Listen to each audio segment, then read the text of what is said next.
السادة محبي كرة القدم، أهلا بكم.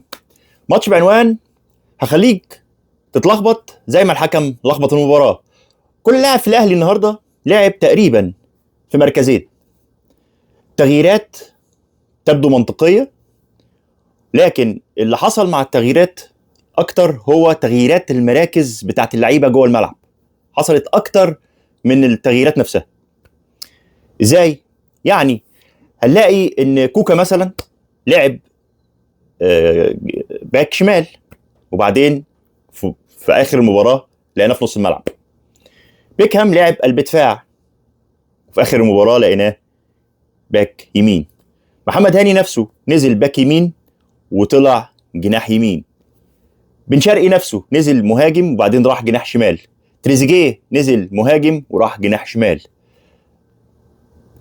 الفكره كلها ان التغييرات المراكز جوه الملعب بتوضح وبتبين فعلا قدره وقوه الفرقه في التغييرات التكتيكيه. يعني انت لما يكون عندك لعيبه بتقدر تغير في مراكزها وبتثبت بالمستوى وما بيحصلش لخبطه في اللعب، وبتفضل محافظه على رتم ومعدل المباراه على الرغم من تغيير مراكز اللعيبه في اكتر من وقت، ده معناه انك انت عندك حلول تكتيكيه ومرونه في تغيير طرق اللعب.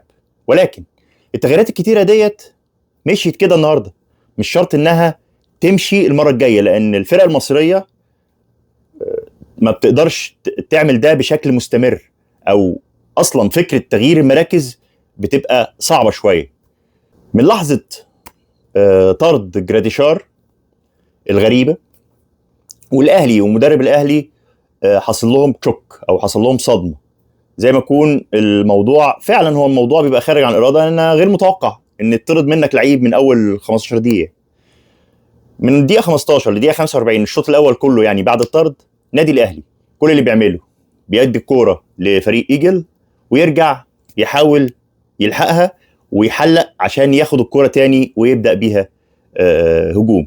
ولكن خلص الشوط الاول نتيجه الظروف ديت 0-0.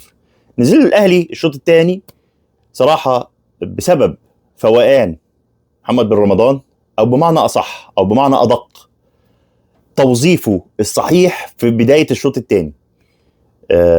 بن رمضان ده مكانه.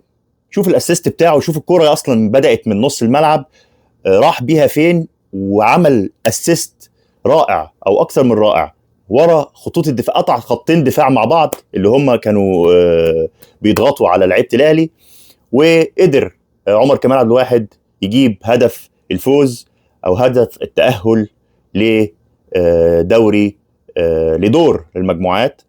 مباراه غريبه بكل تفاصيلها، المهم انها خلصت بتاهل نادي الاهلي. مبروك نادي الاهلي، التاهل لدور المجموعات دوري ابطال افريقيا.